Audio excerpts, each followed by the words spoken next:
अस्सलामुअलैकुम दोस्तों, उम्मीद है सभी दोस्त ठीक ठाक हैं, खैर खैरियत सां हूंदा। दोस्तों असांजी ॻाल्हि करण वारा आहियूं सोप सीरियल तकरार ड्रामे जे बारे में। इन तफ़सील ॻाल्हि ॿोल शुरू करण खां पहिरियां जेकॾहिं बि असांजे चैनल ते न आहियो त मेरे व्लॉग चैनल खे सब्सक्राइब करे ऐं नोटिफिकेशन ऑल करे छॾींदा।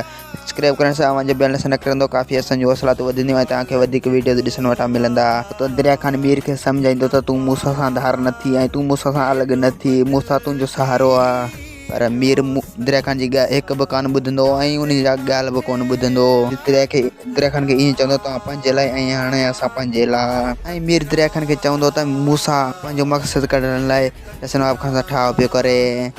ऐं ॿिए पासे रसन नवाब ख़ान सिजाल ख़ान खे चवंदो त तूं पंहिंजी संगत खे वठी आ त मूंखां माफ़ी वठे, पर सिजाल ख़ान ईअं कोन कंदो। या रसन नवाब ख़ान जी सॼी चाल आहे सिजाल ख़ान खे फासाइण जी, ऐं हू सिजाल ख़ान खे फासण जी पूरी कोशिशि कंदो।